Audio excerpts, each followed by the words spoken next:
Prontinho, gravando.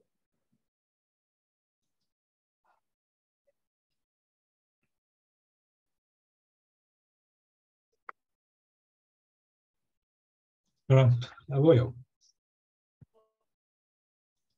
Capítulo 22. Sensações alheias. Não alcancei mais nada e, para o fim, arrependi-me do pedido. Devia ter seguido o conselho de Capitu. Então, como eu quisesse ir para dentro, Prima Justina reteve-me alguns minutos, falando do calor e da próxima festa da Conceição, dos meus velhos oratórios e, finalmente, de Capitu. Não disse mal dela, ao contrário, insinuou-me que podia vir a ser uma moça bonita. Eu, que já a achava lindíssima, bradaria que era a mais bela criatura do mundo, se o receio me não fizesse discreta. Entretanto, como Prima Justina se metesse a elogiar-me os modos, a gravidade, os costumes, o trabalhar para os seus, o amor que tinha minha mãe, tudo isso me acendeu a ponto de elogiá-la também. Quando não era com palavras, era com gestos de aprovação que dava a cada uma das asserções da outra, e certamente com a felicidade que devia iluminar-me a cara. Não adverti que assim confirmava a denúncia de José Dias. Ouvia por ela, à tarde, na sala de visitas, se é que também ela não desconfiava já. Só pensei nisso na cama. Só então senti que os olhos de Prima Justina, quando eu falava, pareciam apalpar-me, ouvir-me, cheirar-me, gostar-me, fazer ofício de todos os sentidos. Ciúmes não podiam ser.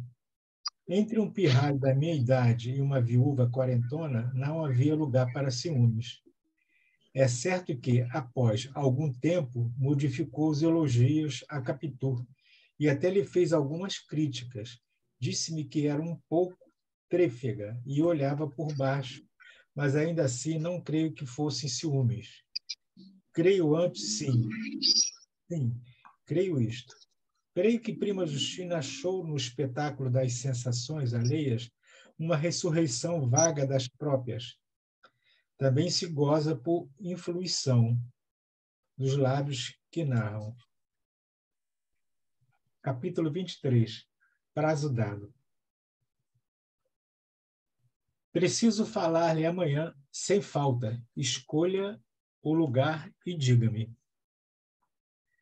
Creio que José Dias achou desusado esse meu falar.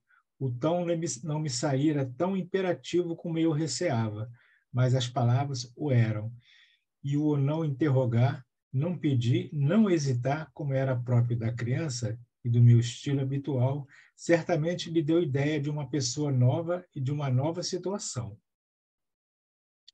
Foi no corredor. Quando íamos para o chá, José Dias vinha andando cheio da leitura de Walter Scott, que fizera a minha mãe e a Prima Justina. Lia cantando e compassado. Os castelos e os parques saíam maiores da boca dele. Os lagos tinham mais água e a abóbada celeste contava alguns milhares mais de estrelas cintilantes. Nos diálogos alternava o som das vozes, que eram levemente grossas ou finas, conforme o sexo dos interlocutores, e reproduziam com moderação a ternura e a cólera. Ao despedir-se de mim na varanda, disse-me ele: amanhã na rua. Tenho umas compras que fazer. Você pode ir comigo? Pedirei à mamãe. É dia de lição? A lição foi hoje. Perfeitamente. Não lhe pergunto o que é. Afirmo desde já que é matéria grave e pura. Sim, senhor. Até amanhã. Fez-se tudo o melhor possível. Houve só uma alteração. Minha mãe não achou o dia quente e não consentiu que eu fosse a pé. Entramos no ônibus à porta de casa. Não importa, disse-me José Dias, podemos apear-nos à porta do passeio público. Capítulo 24. De mãe e de servo. José Dias tratava-me com extremos de mãe e atenções de servo. A primeira coisa que conseguiu logo que comecei a andar foi dispensar-me o pajem. Fez-se pajem e ia comigo à rua. Cuidava dos meus arranjos em casa, dos meus livros, dos meus sapatos, da minha higiene e da minha prosódia. Aos 8 anos, meus plurais careciam, alguma vez, da desinência exata. Ele a corrigia meio sério para dar autoridade à lição, meio risonho para obter o perdão da emenda. Ajudava assim o mestre de primeiras letras. Mais tarde, quando o padre Cabral me ensinava latim, doutrina e história sagrada, ele assistia às lições, fazia reflexões eclesiásticas e, no fim, perguntava ao padre: não é verdade que o nosso jovem amigo caminha depressa? Chamava-me um prodígio. Dizia a minha mãe ter conhecido outrora meninos muito inteligentes, mas que eu excedia todos esses, sem contar que, para a minha idade, possuía já certo número de qualidades morais sólidas.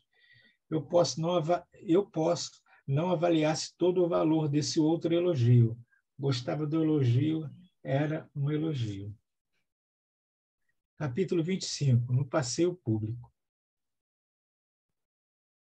Entramos no passeio público. Algumas caras velhas, outras doentes, ou só vadias, espalhavam-se melancolicamente no caminho que vai da porta ao terraço. Seguimos para o terraço, andando. Para me dar ânimo, falei do jardim. Há muito tempo que não venho aqui, talvez 1 ano. Perdoe-me, atalhou-se ele. Há 3 meses que esteve aqui com o nosso vizinho, Pádua. Não se lembra? É verdade, mas foi tão de passagem. Ele pediu à sua mãe que o deixasse trazer consigo, e ela, que é boa como a mãe de Deus, consentiu. Mas ouça-me, já que falamos nisso, não é bonito que você ande com o Pádua na rua. Mas eu andei algumas vezes. Quando era mais jovem, era criança, era natural. Ele podia passar por criado, mas você está ficando moço e ele vai tomando confiança. Dona Glória, afinal, não pode gostar disso. A gente Pada não é de todo má. Capitu, apesar daqueles olhos que o diabo lhe deu, você já reparou nos olhos dela? São assim de cigana oblíqua e dissimulada. Pois, apesar deles, poderia passar se não fosse a vaidade e a adulação. A adulação. Dona Fortunata merece estima, e ele não nega que seja honesto. Tem um bom emprego, possui a casa em que mora, mas honestidade e estima não bastam, e outras qualidades perdem muito de valor com as más companhias em que ele anda. Pádua tem uma tendência para a gente reles, enlexeirando a homem chulo e com ele. Não digo isso por ódio, nem porque ele fale mal de mim e se ria, como se riu há dias, meus sapatos acalcanhados. Perdão, interrompi, suspendendo o passo. Nunca ouvi que falasse mal do senhor. Pelo contrário, um dia, não há muito tempo, disse ele a um sujeito em minha presença que o senhor era um homem de capacidade e sabia falar como deputado nas câmaras. José Dias sorriu deliciosamente, mas fez um esforço grande e fechou outra vez o rosto. Depois replicou: não lhe agradeço nada. Outros de melhor sangue me têm feito o favor de juízo altos, e nada disso impede que ele seja o que lhe digo. Tínhamos outra vez andado, subimos ao terraço e olhamos para o mar. Vejo que o senhor não quer senão o meu benefício, disse eu depois de alguns instantes. Pois que outra coisa, Bentinho. Nesse caso, peço-lhe um favor. Um favor? Mande, ordene que é. Mamãe. Durante algum tempo não pude dizer o resto, que era pouco e vinha de cor. José Dia tornou a perguntar o que era. Sacudia-me com brandura, levantava-me o queixo e espetava os olhos em mim, ansioso também, como a prima Justina na véspera. Mamãe quer? O que é que tem, mamãe? Mamãe quer que eu seja padre, mas eu não posso ser padre, disse finalmente. José Dias endireitou-se pasmado. Não posso, continuei eu. Não menos pasmado que ele, não tenho jeito. Não gosto da vida de padre. Estou por tudo o que ela quiser. Mamãe sabe que eu faço tudo o que ela manda. Estou pronto a ser o que for do seu agrado, até cocheiro de ônibus. Padre, não. Não posso ser padre. A carreira é bonita, mas não é para mim. Todo esse discurso não me saiu assim de vez, enfiado, naturalmente, peremptório, como pôde parecer do texto, mas aos pedaços, mastigado, em voz um pouco surda e tímida. Não obstante, José Dias ouvira-o espantado. Não contava certamente com a resistência, por mais acanhada que fosse, mas o que ainda mais o assombrou foi essa conclusão. Conto com o Senhor para salvar-me. Os olhos do agregado escancararam-se, as sobrancelhas arquearam-se, e o prazer que eu contava dar-lhe com a escolha da proteção não se mostrou em nenhum dos músculos. Toda a cara dele era pouca para a estupefação. Realmente, a matéria do discurso revelara em mim uma alma nova. Eu próprio não me conhecia. Mas a palavra final é que trouxe um vigor único. José Dias ficou aturdido quando os olhos tornaram as dimensões ordinárias. Mas que posso eu fazer? Perguntou. Pode muito. O senhor sabe que em nossa casa todos o apreciam. Mamãe pede muita vez os seus conselhos, não é? Tio Cosmo diz que o senhor é pessoa de talento. São bondades, retorquiu lisonjeado. São favores de pessoas dignas que merecem tudo. Aí está. Nunca ninguém me dá de ouvir dizer nada de pessoas tais. Por quê? Porque são ilustres e virtuosas. Sua mãe é uma santa, seu tio é um cavaleiro perfeitíssimo. Tenho conhecido famílias distintas. Nenhuma poderá vencer a sua em nobreza de sentimentos. O talento que seu tio acha em mim, confesso que o tenho, mas é só um.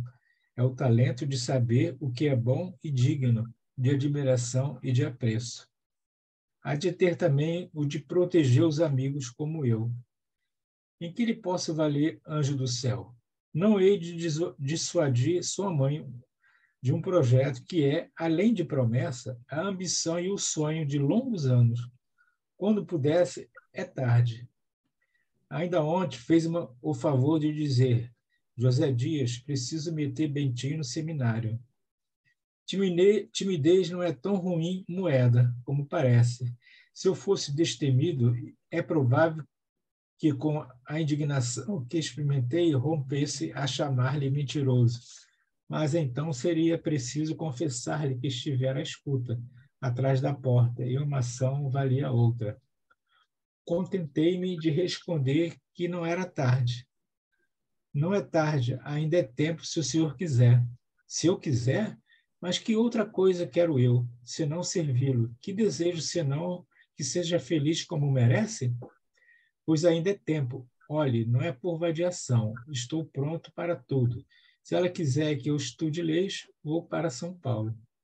Passa. Capítulo 26. As leis são belas. Pela cara de José Dias passou algo parecido com o reflexo de uma ideia que o alegrou extraordinariamente. Calou-se alguns instantes. Eu tinha os olhos nele.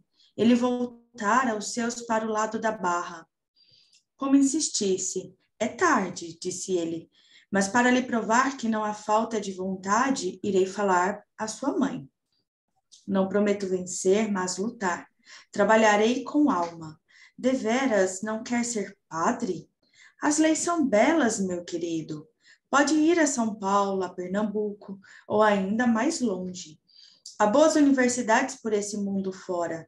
Vá para as leis, se tal é a sua vocação. Vou falar a Dona Glória, mas não conte só comigo. Fale também a seu tio. Hei de falar.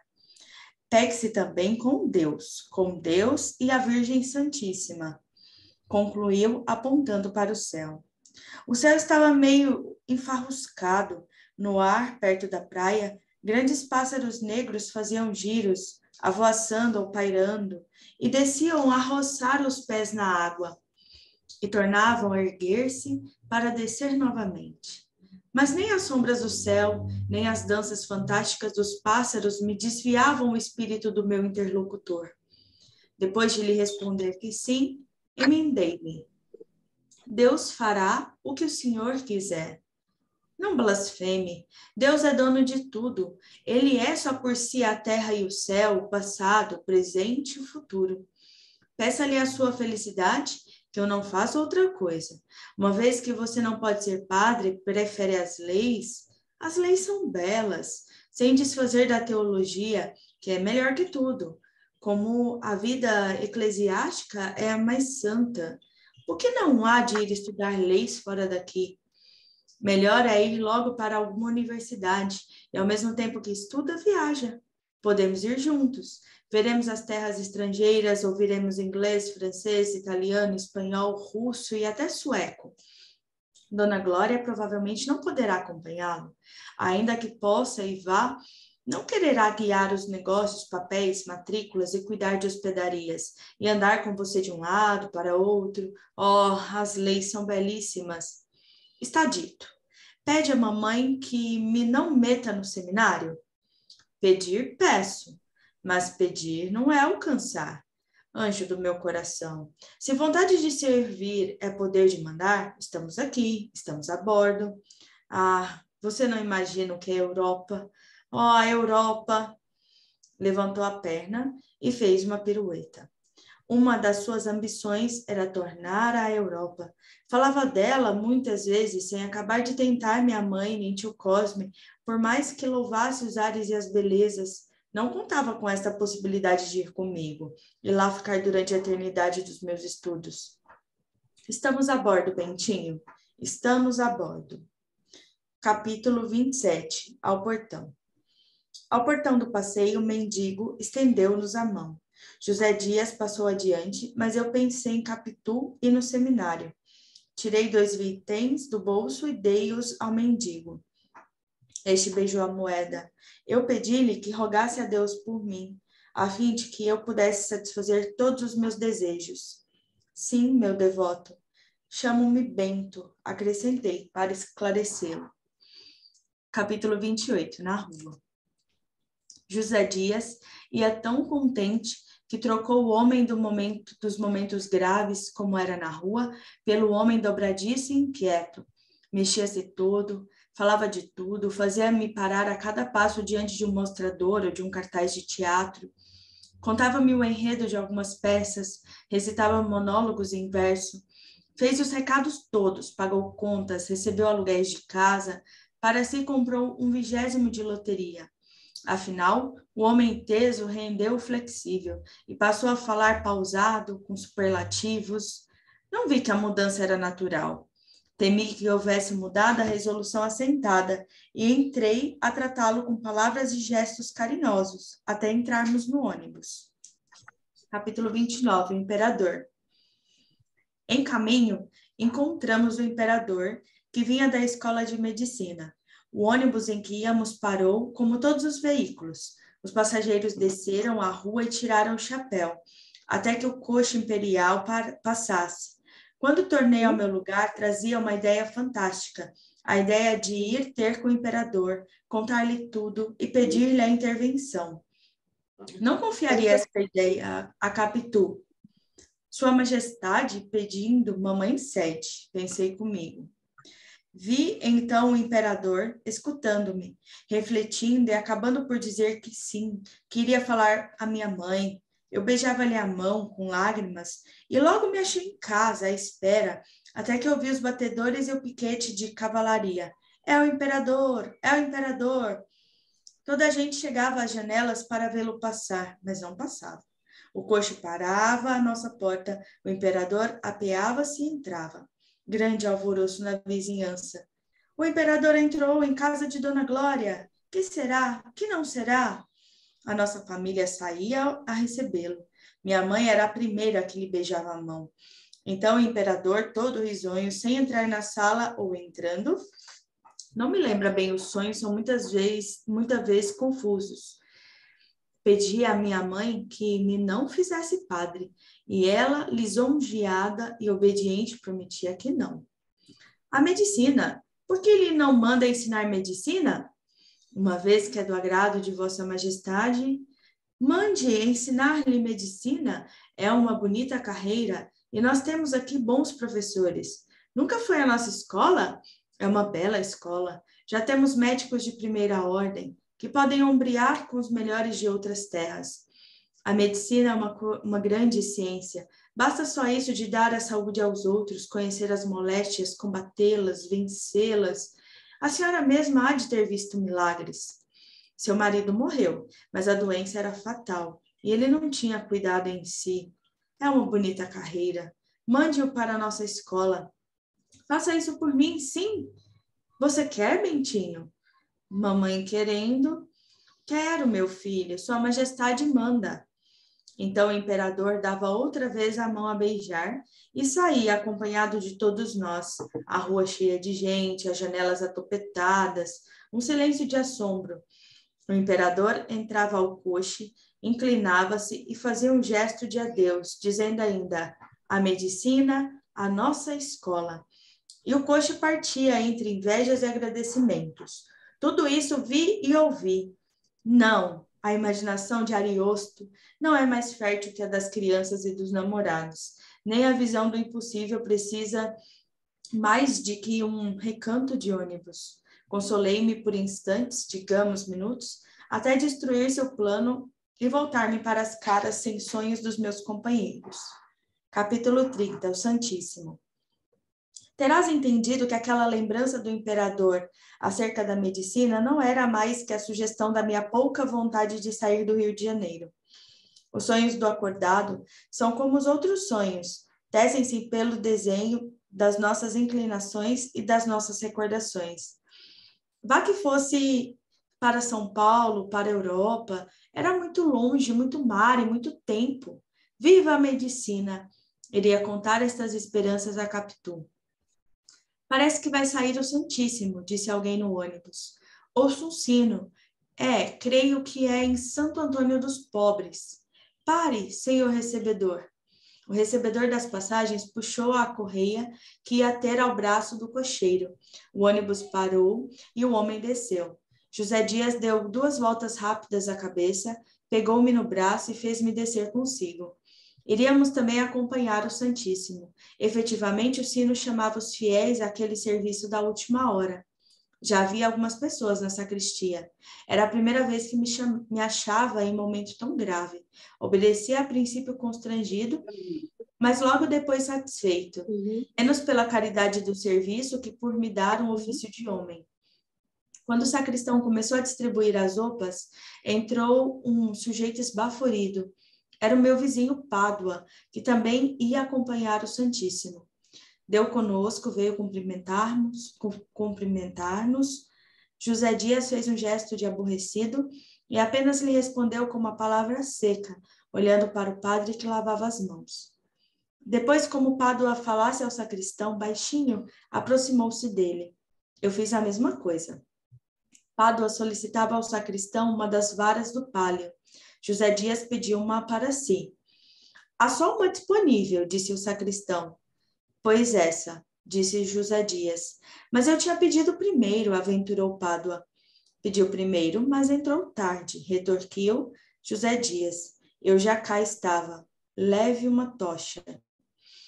Pádua, apesar do medo que tinha ao outro, teimava em querer a vara. Tudo isto em voz baixa e surda. O sacristão achou meio de conciliar a rivalidade, tomando a si obter de um dos outros seguradores do palio que se desse a vara ao Pádua, conhecido na paróquia como José Dias. Assim fez, mas José Dias transtornou ainda esta combinação. Não, uma vez que tínhamos outra vara disponível, pedia para mim. Jovem seminarista, a quem esta distinção cabia mais diretamente. Pádua ficou pálido, como as tochas. Era pôr à prova o coração de um pai.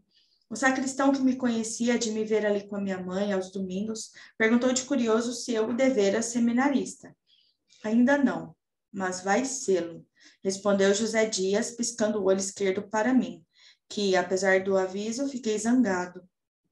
Bem cedo ao nosso Bentinho, suspirou o pai de Capitu. Pela minha parte, quis ceder-lhe a vara. Lembrou-me que ele costumava acompanhar o Santíssimo Sacramento aos moribundos, levando uma tocha, mas que a última vez conseguira uma vara do palio. A distinção especial do palio vinha de cobrir o vigário e o sacramento. Para a tocha qualquer pessoa viria. Foi ele mesmo que me contou, explicou isto, cheio de glória, pia e risonha. Assim, entendido o alvoroço com que entrara na igreja, era a segunda vez do palio, tanto que cuidou logo de ir pedi-lo, e nada, e tornava a tocha comum. Outra vez, a interinidade interrompida, o administrador regressava ao antigo cargo, quis ceder-lhe a vara. O agregado tolheu-me esse ato de generosidade e pediu ao sacristão que nos pusesse, a ele e a mim, com as duas varas da frente, rompendo a marcha do palio. Oupas enfiadas, tochas distribuídas e acesas, padre e cibório prontos, o sacristão de isope e campanha nas mãos, saiu o préstito à rua. Quando me vi com uma das varas, passando pelos fiéis que se ajoelhavam, fiquei comovido. Pádua roía a tocha amargamente. É uma metáfora, não acho outra forma mais viva de dizer a dor e a humilhação do meu vizinho. De resto, não pude mirá-lo por muito tempo, nem ao agregado, que, paralelamente a mim, erguia a cabeça com o ar de ser ele próprio o Deus dos exércitos. Com pouco senti-me cansado, os braços caíam-me. Felizmente, a casa era perto, na rua do Senado.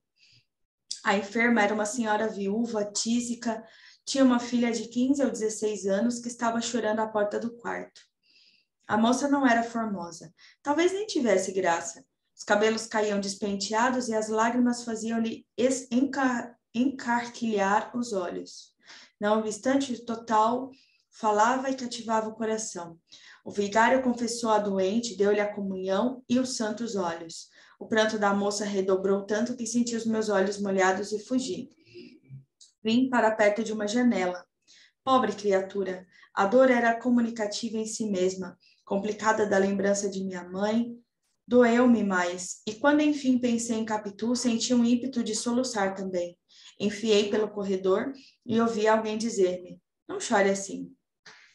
A imagem de Capitu ia comigo, e a minha imaginação, assim como lhe atribuía lágrimas há pouco, assim lhe encheu a boca de riso agora. Via-a escrever no muro, falar-me, andar à volta com os braços no ar. Ouvi distintamente o meu nome, de uma doçura que me embriagou, e a voz dela. As tochas acesas, tão lúgubres na ocasião, tinham-me ares de uma lustre nupcial. Que era lustre nupcial? Não sei. Era alguma coisa contrária à morte, e não vejo outra mais que boldas. Esta nova sensação me dominou tanto que José Dias veio a mim e me disse ao ouvido em voz baixa: não ria assim. Fiquei sério depressa. Era o momento da saída. Peguei na minha vara e, como já conhecia a distância, agora voltávamos para a igreja, o que fazia a distância menor. O peso da vara era muito pequeno.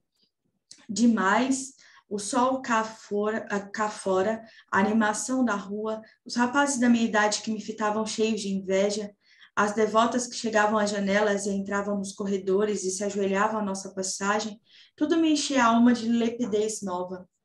Pádua, ao contrário, ia mais humilhado.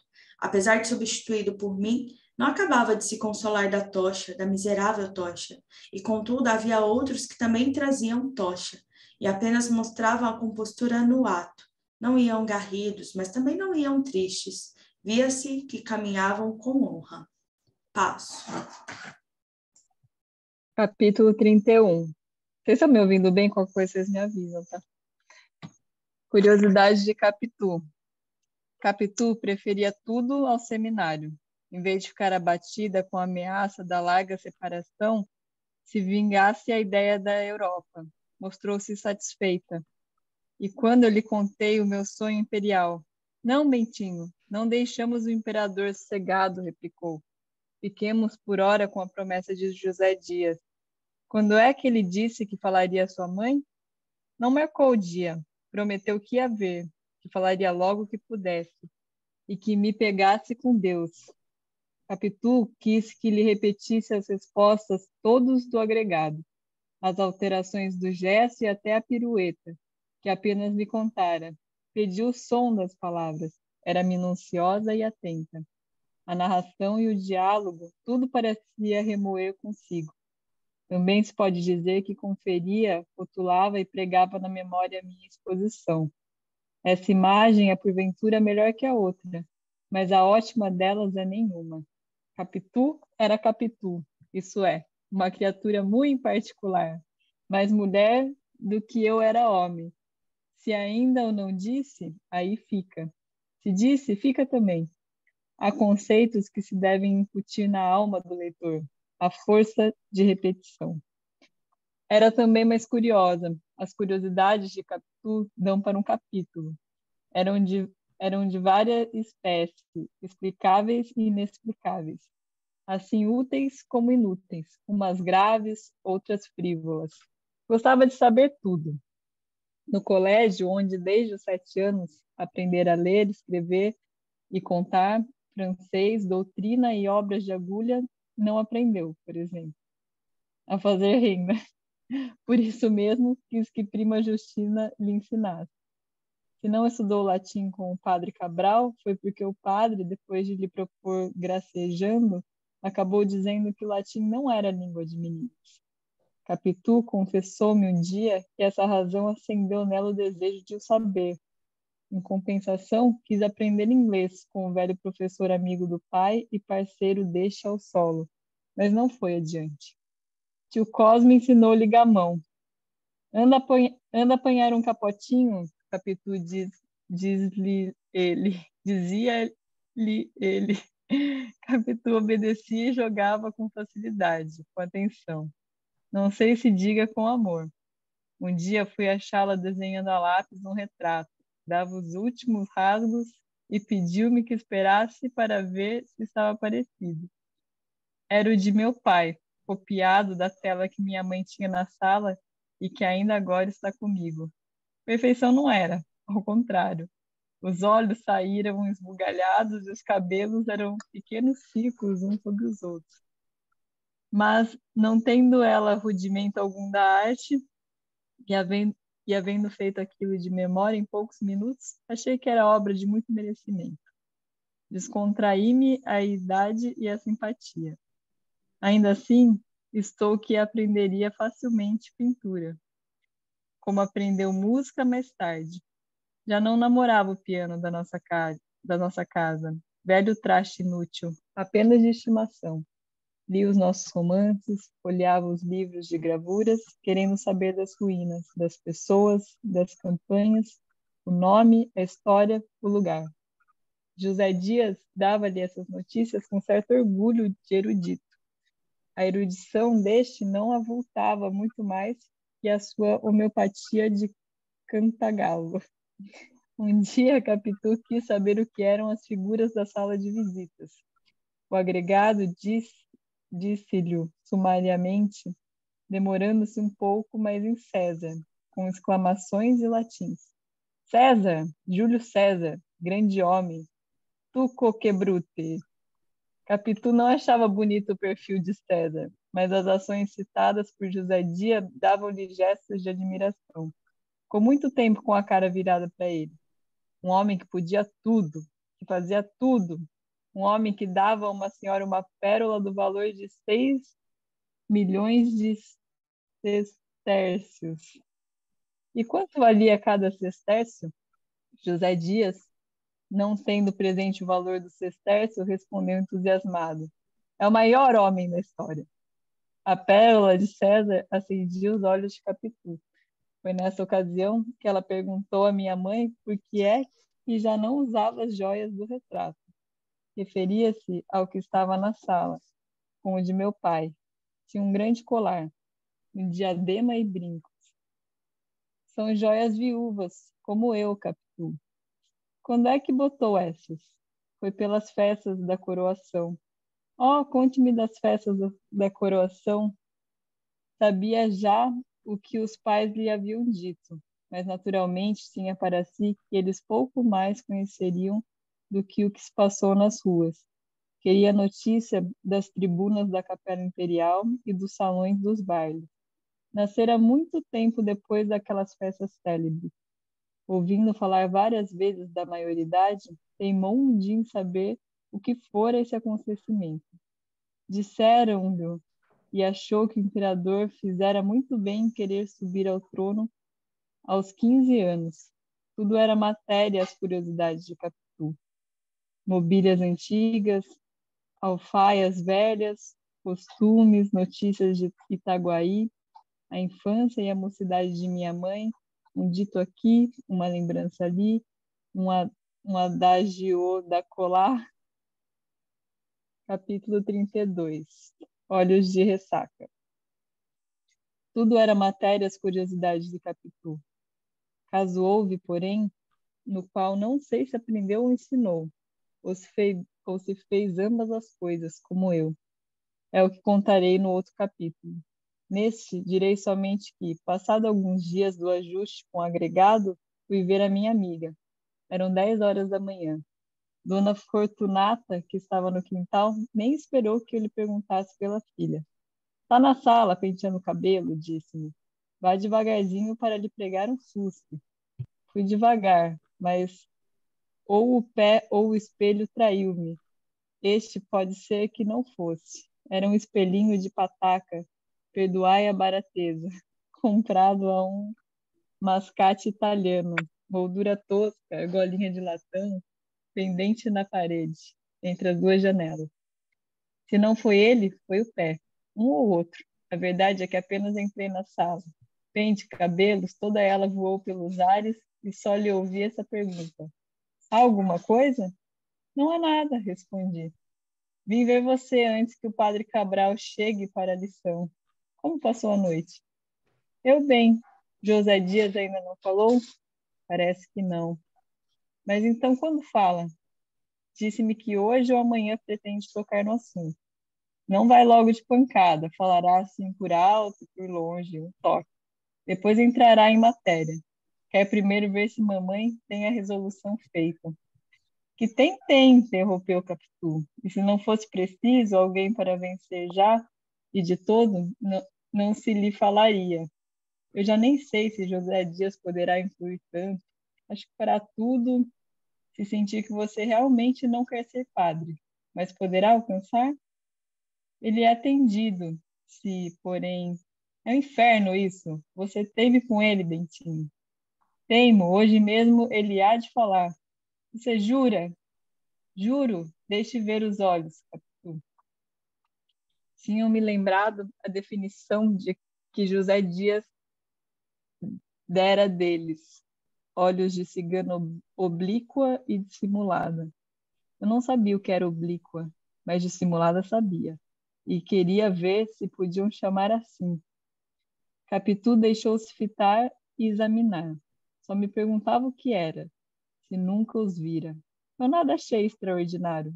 A cor e a doçura eram minhas conhecidas. A demora da contemplação, creio que lhe deu outra ideia de meu intento. Imaginou que era um pretexto para mirá-los mais de perto, com os meus olhos longos, constantes, enfiados neles. E a isso atribuo que entrassem a ficar crescidos e sombrios, com tal expansão que, retórica dos namorados, dá-me uma comparação exata e poética para dizer o que foram aqueles olhos de Capitu. Não me acode imagem capaz de dizer, sem quebra da dignidade do estilo, o que eles foram e me fizeram. Olhos de ressaca? Vá, de ressaca. É o que me dá ideia daquela feição nova. Traziam Não sei que fluido misterioso e enérgico, uma força que arrastava para dentro, como a vaga que se retira da praia, nos dias de ressaca. Para não ser arrastado, agarrei-me às outras partes vizinhas, às orelhas, aos braços, aos cabelos espalhados pelos ombros, mas tão depressa buscava as pupilas.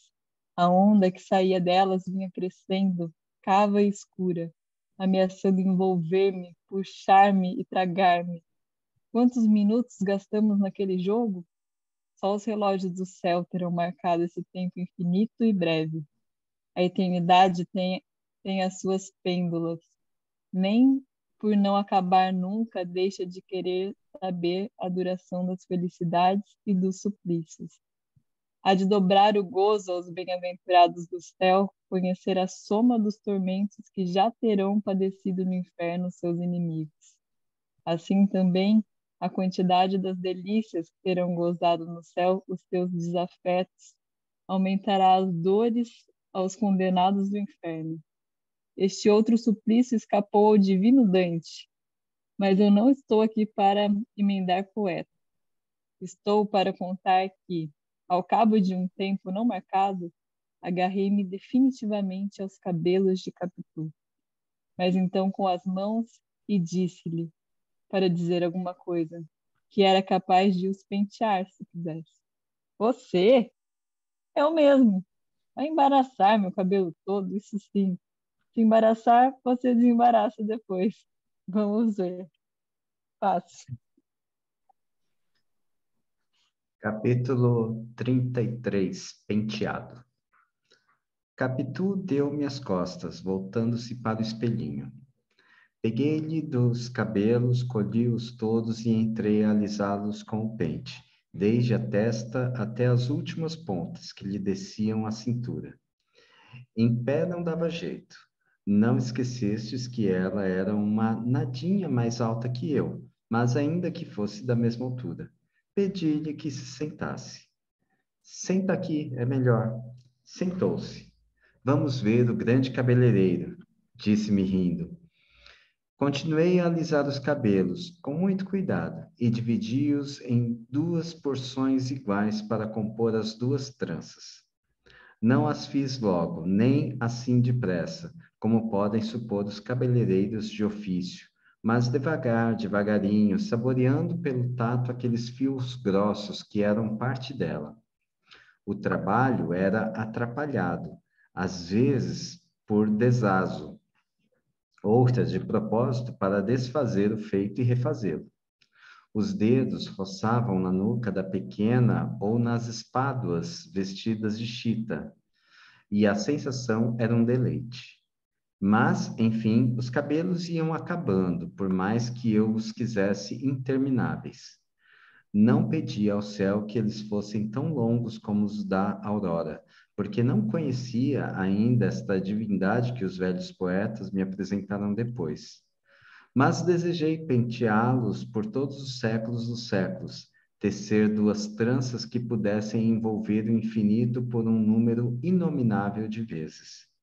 Se isto vos parecer enfático, desgraçado leitor, é que nunca penteastes uma pequena, nunca pusestes as mãos adolescentes na jovem cabeça de uma ninfa. Uma ninfa. Todo eu estou mitológico. Ainda há pouco, falando dos seus olhos de ressaca, cheguei a escrever Tétis. Risquei Tétis. Risquemos ninfa. Digamos somente uma criatura amada, palavra que envolve todas as potências cristãs e pagãs. Enfim, acabei as 2 tranças. Onde estava a fita para atar-lhe as pontas? Em cima da mesa, um triste pedaço de fita enxovalhada.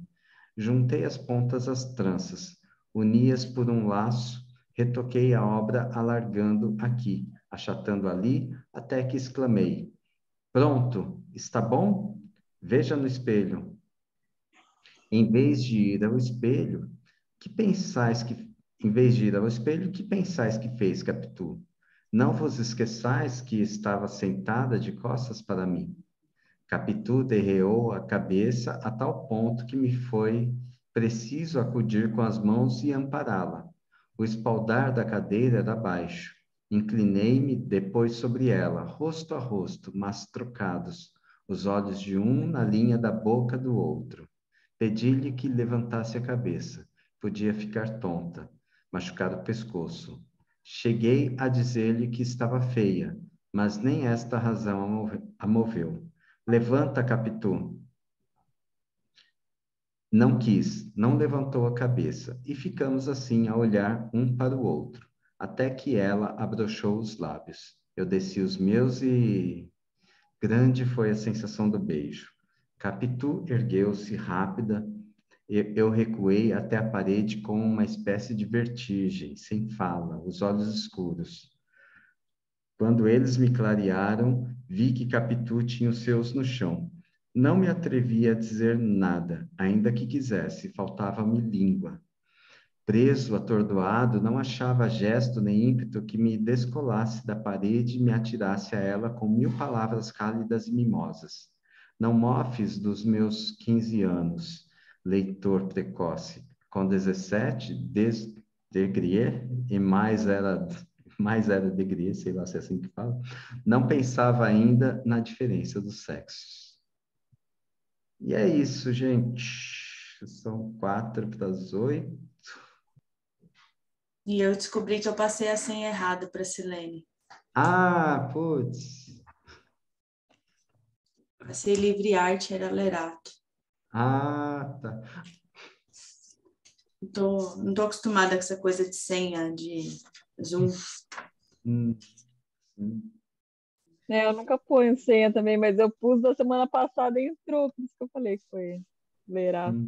Tinha lembrado.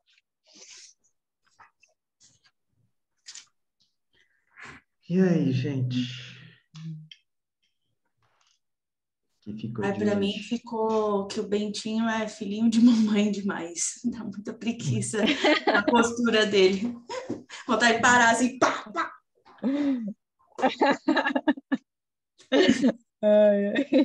Sendo bem objetivo, assim.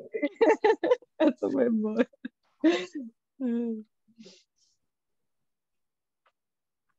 Agora, a Capitu é bem estrategista, né? Oh.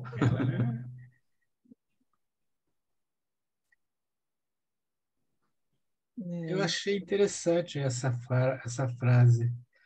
Todo eu estou mitológico. Eu achei tão diferente essa frase aqui que me fez pensar em algumas coisas.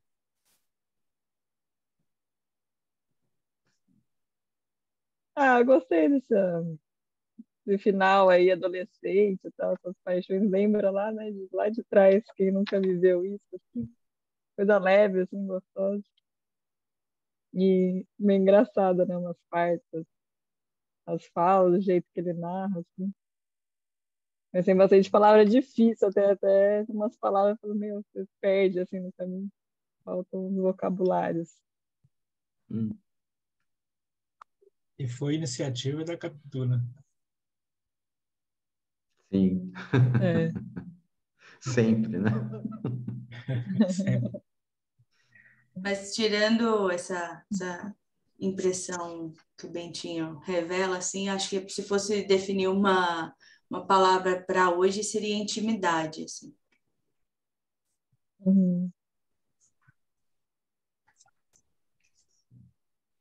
Eu gostei que hoje a gente leu esse capítulo que é o clássico dentro do clássico, né? Que é o dos olhos de ressaca, né?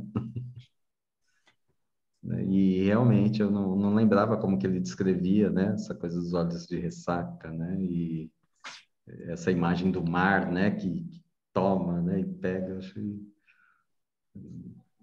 de um poder, né? Olhos poderosos. Ainda bem que ele explica depois que é o mar, porque quando você vê olhos de ressaca, você pensa outra coisa. Né? Bêbado pensa em outra coisa, né? Então, você pensou em outra coisa, Laura? Eu não. Eu pensei em ressaca do... Tá entregando aqui. Já pensou usar, tipo, né? Acordando Não, mas não tem jeito, né? Eu também, né? A hora que você ressaca. Ainda mais para quem, né? Acho que, sei lá, para o Jorge que está no Rio, né? Mas para quem não está na praia, né? Não está no mar, ressaca. Ressaca é só bebedeira, cara. não tem outra. É verdade. Não é? Não tem outra definição para ressaca, é só essa. É. Ainda bem que ele explica, senão ia ficar feio aí. Sim, sim. Ai, ai. Que mais? Algo Agora vamos ver mais? se ele vai para o seminário, né? Pois é. Pois é, pois é. Ai, ai. Nada mais, gente? Então, bora lá. Quarta-feira que vem a gente volta para ver o que vira desse bentinho aí. Que ainda tem muita água para rolar embaixo dessa ponte, né? Bem. Então, tá bom, gente. Então, Obrigada, boa gente. noite. Boa Boa noite. Boa noite. noite. Tchau, tchau. Tchau, tchau. Tchau, Tchau. tchau.